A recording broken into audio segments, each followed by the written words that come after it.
Assalamualaikum warga bumi. Langsung aja lah kita mulai.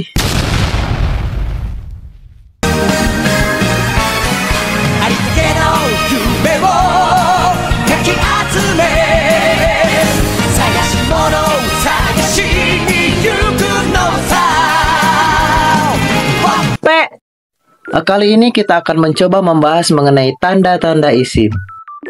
Syekh Ibnu Ajurum menyebutkan, fal ismu yu'rafu bil khafdi wa tanwini wa dukhulil alifi wal lami wa hurufil khafdi wa hiya min wa ila wa an wa ala wa fi wa rubba wal ba'u wal kafu wal lamu wa huruful qasami wa hiya al wawu wal ba'u wat ta'u. Fal ismu, maka bermula isim itu yu'rafu, bisa diketahui apa isim, bil khafdi dengan adanya khafad, wa tanwini dan tanwin, wa dukhulil alifi wal lami dan bisa dimasuki alif lam, wa hurufil khafdi dan bisa dimasuki huruf khafad atau huruf jar. Wahia dan bermula huruf khafad itu min, wa ila dan ila, wa an dan an, wa ala dan ala, wa fi dan fi, wa rubba dan rubba, wal ba'u dan ba, wal kafu dan kaf, wal lamu dan lam, wa huruful qasami dan huruf qasam atau huruf sumpah. Wahia dan bermula huruf sumpah itu al wawu, wal ba'u dan ba, wa ta'u dan ta. Jadi isim bisa diidentifikasi dengan adanya khafad atau tanda yang berada di akhir kata, adanya tanwin, bisa dimasuki alif lam, dan bisa dimasuki huruf khafad alias huruf yang mengkhafatkan atau huruf jar, yaitu min, ila, an, ala, fi, rubba, ba, kaf, lam, dan huruf qasam atau huruf sumpah, yaitu wawu, ba, dan ta. Dari redaksi di atas bisa disimpulkan bahwa tanda isim itu ada 4. Yang pertama yaitu khafad atau tanda yang berada di akhir kata, bisa berupa kasroh, ya, atau fathah. Namun pembahasan rincinya nanti ya ada di bab i'rab khafad. Tapi umumnya khafad itu berupa kasroh, karena kasroh ini adalah yang paling banyak digunakan. Jadi jika ada kasroh pada akhir kata, maka bisa dipastikan bahwa kata itu adalah isim. Seperti dalam surat Al-Fatihah, Ar-Rahmanir Rahimi. Ar-Rahmani dan Ar-Rahimi, di situ huruf terakhirnya itu berupa kasroh. Maka bisa dipastikan bahwa Ar-Rahman dan Ar-Rahim ini adalah isim. Yang kedua yaitu tanwin. Jika ada kata yang ada tanwinnya, baik tanwin dhammah, tanwin fathah maupun tanwin kasroh, maka kata itu bisa dipastikan isim. Yang ketiga yaitu alif lam. Jika ada kata yang bisa dimasuki alif lam atau kata itu ada alif lamnya, maka kata itu pasti isim. Yang keempat yaitu bisa dimasuki huruf khafad atau huruf jar. Intinya, jika ada kata yang bisa dimasuki huruf jar atau kata itu sudah ada huruf jarnya, maka bisa dipastikan bahwa kata itu adalah isim. Huruf jar itu ada banyak, namun di sini hanya disebut beberapa saja, yaitu min yang umumnya berarti dari, ila ke, an dari, ala di atas, fi di dalam, rubba banyak sekali atau sedikit sekali, ba dengan, kaf seperti lam milik, dan huruf qasam atau huruf sumpah, yaitu wawu, ba, ta, yang kesemuanya ini berarti demi. Jadi huruf qasam itu masuk jenis huruf khafad. Contohnya seperti anta kahusufil qamari, engkau bagaikan gerhana bulan. Jadi sudah petang dedet lagi, petang dedet. Nah, anta itu pasti isim karena dia kan isim domir. Isim domir ya pasti isim lah. Kemudian kahusufi, tanda isimnya itu ada 2, yaitu kaf huruf jar dan khafad berupa kasroh pada huruf terakhirnya yaitu fa. Jadi isimnya itu khusuf. Dan al-qamari juga ada 2 tanda isim, yaitu alif lam dan khafad berupa kasroh pada ro-nya. Jadi isimnya itu qamar. Atau contoh lain, minal masjidil harami ilal masjidil aqsa. Minal masjidi, tanda isimnya itu yaitu min huruf khafad, alif lam dan khafad yang berupa kasroh pada dal. Jadi isimnya itu masjid. Al-Harami, tanda isimnya itu yaitu alif lam dan khafad pada mimnya. Jadi isimnya itu haram. Ilal masjidi, tanda isimnya itu yaitu ila huruf khafad alif lam, dan khofad pada dalnya. Jadi isimnya itu masjid. Dan al-aqsa, tanda isimnya itu yaitu alif lam. Jadi isimnya itu aqsa. Atau contoh lain lagi seperti wal asri, yang berarti demi masa. Di sini wawunya itu wawu demi ya, wawu qasam. Maka tanda isim dari wal asri ini yaitu wawu qasam, alif lam, dan khofad berupa kasroh pada huruf ro-nya, huruf terakhir. Perlu diketahui bahwa tanda isim itu bukan isim, dia hanya tanda saja. Yang isimnya itu ya yang ditandai. Seperti wal asri, wawu, alif lam, dan khofadnya itu bukan isim, dia hanya tanda isim. Yang isimnya itu yang asrnya itu. Oh iya, FYI, huruf qasam itu kan ada 3, yaitu wawu, ba, dan ta. Masing-masing dari huruf ini memiliki karakteristik yang berbeda. Wawu misalkan, wallahi atau wal asri, artinya demi Allah, atau wal asri demi masa. Itu tidak perlu pakai fiil qasam yang aksamu. Aksamu artinya saya bersumpah. Tidak usah aksamu wallahi, langsung saja wallahi. Wal asri misalkan, tidak usah aksamu wal asri, langsung saja wal asri. Kemudian kalau wawunya berulang-ulang, maka yang menjadi wawu qasam itu yang pertama saja. Misalkan wattini wazaituni wa turi sinina wa hadzal baladil amini. Di situ kan ada 4 sumpah. Maka yang menjadi wawu qasam itu yang pertama saja, yang wattin, wazaitun, dan seterusnya. Di situ wawunya bukan wawu qasam, melainkan wawu athof namanya. Jadi wawu yang menjadi kata sambung atau penyambung antar kalimat. Yang kedua yaitu ba. Yang ba ini fiil qasamnya yang aksamu itu bisa digunakan atau dibuang. Digunakan misalkan aqsamu billahi, saya bersumpah demi Allah, itu bisa. Atau bisa juga dibuang, tidak digunakan fiil qasamnya, langsung billahi, demi Allah, itu juga bisa. Dan yang ketiga yaitu ta. Yang ta ini hanya dipakai di 2 lafaz saja, yaitu lafaz Allah dan Robbi yang dimudofkan atau disandarkan ke dalam lafaz Ka'bah, atau ya mutakalim, ya yang berarti saya. Contoh yang disandarkan kepada lafaz Allah, misalkan Tallahi, artinya demi Allah. Atau Robbi yang disandarkan ke dalam lafaz Ka'bah, misalkan Tarobbil Ka'bah, demi Tuhannya Ka'bah. Atau Robbi yang disandarkan kepada ya mutakalim, seperti Tarobbi, demi Tuhanku. Jadi hanya pada 2 lafaz saja, yaitu lafaz Allah dan Robbi yang disandarkan kepada lafaz Ka'bah atau ya mutakalim. Dan tidak boleh disebut fiil qasamnya. Misalkan aqsamu tallahi, saya bersumpah demi Allah, langsung saja tallahi.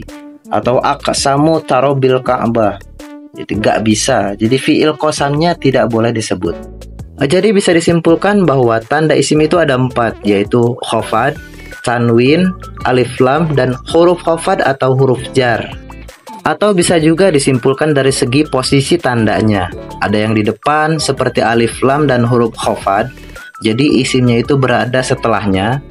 Dan ada yang di belakang atau di akhir, seperti khofad dan tanwin. Dalam arti isimnya itu berada pada posisi sebelumnya. Jadi gimana? Sudah paham?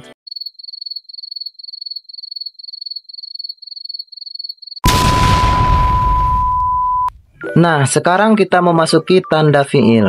Di sini disebutkan wal fi'lu yu'rafu biqad wasini wasaufa wata itta'nisi sakinati. Wal fi'lu dan bermula fi'il itu yu'rafu diketahui apa fi'il biqad dengan adanya qad, wasini dan sin, wasaufa dan saufa, wata itta'nisi sakinati dan ta ta'nis yang sukun. Jadi fi'il bisa diketahui dengan adanya qad, sin, saufa, dan ta ta'nis sakinah alias tak sukun yang menunjukkan arti muannas atau feminin. Dari redaksi ini ada 4 tanda fi'il. Yang pertama yaitu qad.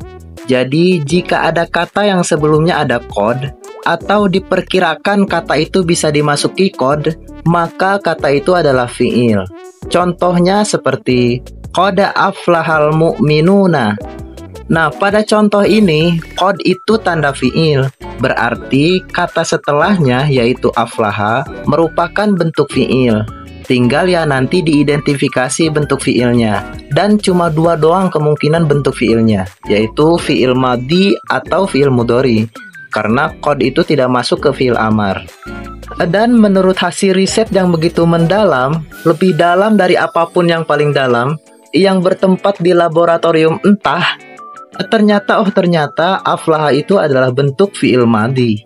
Jadi intinya kata setelah qad itu pasti fiil. Nah, sama seperti tanda isim, tanda fiil juga bukan fiil. Seperti qad. Qad itu tanda fiil, tapi dia bukan fiil, dia hanya tanda fiil. Kemudian, qad itu jika masuk ke fiil madhi artinya adalah sungguh. Tapi jika masuk ke fiil mudhari artinya itu terkadang.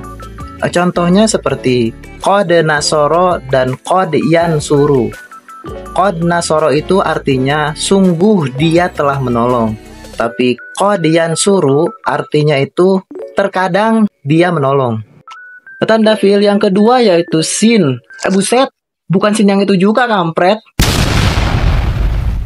Jadi tanda fiil yang kedua ini adalah huruf sin. Tanda fiil yang ketiga yaitu saufa. Itu sih ya tulisannya bener sih, tapi dah. Nah, sin dan saufa ini hanya masuk ke fiil mudhari saja. Dalam artian, setelah sin dan saufa itu pasti fiil mudhari. Tidak mungkin selain fiil mudhari. Contohnya seperti sayahdurul muallimu dan saufa yahdurul muallimu. Keduanya ini sama-sama berarti kelak sang guru akan datang atau hadir. Nah, sin dan saufa ini artinya sama, yaitu kelak. Perbedaannya adalah pada jeda waktunya. Sin itu jedanya sebentar, jadi kejadian dari fiilnya itu akan terjadi pada waktu dekat. Sedangkan saufa, jeda waktunya itu bisa agak lama atau masih lama. Ketika diucapkan sayahdurul muallimu, berarti sebentar lagi guru itu akan datang. Kalau saufa yahdurul muallimu, nanti guru itu akan datang, tapi nantinya itu bisa agak lama atau masih lama. Yang sin ini biasa disebut dengan sin tanfis, dan saufanya biasa disebut dengan saufa taswif. Oh iya, pada video yang lalu kan sudah dijelaskan bahwa fiil mudhari itu punya dua kemungkinan arti. Bisa berarti sedang dan bisa juga berarti akan. Namun jika fiil mudhari itu sudah dimasuki sin atau saufa, maka artinya itu pasti akan. Tanda fiil yang keempat yaitu tak ta'nis sakinah, alias tak sukun yang menunjukkan arti muannas atau feminin. Tak jenis ini hanya masuk ke fiil madhi saja, tepatnya pada domir hiya. Misalkan nasoro itu kan domir huwa, domir hiyanya adalah nasorot. Jadi nasoro, nasoro, nasoru, nasorot. Nah, tak pada nasorot itulah yang namanya tak ta'nis sakinah, alias tak sukun yang menunjukkan arti muannas atau feminin. Untuk lebih jelasnya, coba perhatikan contoh berikut. Seperti qad qomatis sholatu atau qad qomat as-sholatu. Pada kalimat ini ada dua tanda fiil. Yang pertama yaitu qad dan yang kedua adalah tak ta'nis pada qomat. Maka fiilnya adalah koma. As-sholatu itu isim, tanda isimnya adalah alif lam. Bisa dimengerti kan? Sekedar informasi, pada contoh qad qomat as-sholatu itu kan ada dua huruf sukun yang bertemu, yaitu pada ta ta'nis dan alif lam pada as-sholatu. Ketika ada dua huruf sukun yang bertemu, maka kalimatnya tidak bisa dibaca. Harus ada salah satu yang berharokat. Yang harus berharokat adalah huruf sukun yang pertama. Pada contoh ini yaitu ta ta'nis. Diharokatinya dengan menggunakan kasroh. Sesuai kaidah, li'anna sakina idza hurrika bil kasri. Karena dia sukun, jika ingin diharokati maka diharokati dengan kasroh. Jadi yang asalnya qomat as-sholatu menjadi qomatis sholatu. Kesimpulannya, tanda fiil itu ada 4. Yang pertama yaitu qad. Jika qad ini masuk ke fiil madhi maka dia berarti sungguh, dan jika qad ini masuk ke fiil mudhari maka dia berarti terkadang. Yang kedua yaitu sin. Yang ketiga saufa. Sin dan saufa ini hanya masuk ke fiil mudhari saja. Keduanya sama-sama berarti kelak. Perbedaannya adalah pada jeda waktunya. Sin itu sebentar lagi, kalau saufa itu agak lama atau masih lama. Yang keempat yaitu ta'nis sakinah, alias tak sukun yang menunjukkan arti feminin. Ta'nis sakinah ini hanya masuk ke fi'il madi saja, tepatnya pada dhamir hiya. Pembahasan berikutnya adalah tanda harf. Wal harfu ma la yasluhu ma'ahu dalilul ismi wala dalilul fi'li. Wal harfu dan bermula harf itu ma, kata atau kalimah, la yasluhu yang tidak patut ma'ahu, beserta ma, apa dalilul ismi tanda isim, wala dalilul fi'li dan tidak patut pula tanda fi'il. Jadi harf itu kata yang tidak layak dimasuki tanda isim dan tidak layak pula dimasuki tanda fi'il. Contohnya seperti hal, lam, dan min. Contoh-contoh ini tidak layak dimasuki tanda isim maupun tanda fi'il, karena justru contoh-contoh ini yang menjadi tanda bagi isim dan fi'il. Sebetulnya harf itu punya tanda. Tandanya itu adalah tidak ada. Gambarannya seperti jim, kho, dan ha. Jim itu tandanya titik satu di bawah. Kho itu tandanya titik satu di atas. Sedangkan ha itu tandanya tidak ada titik, baik di bawah maupun di atas. Tidak ada titik itu justru sebagai tanda bahwa dia itu huruf H. Jadi, harf itu bukan tidak punya tanda. Punya tanda juga, melainkan tandanya itu tidak ada. Tidak ada tanda atau tidak eksisnya tanda itu justru menjadi tanda bagi harf. Gimana? Masih bingung? Ya, namanya juga harf maklum.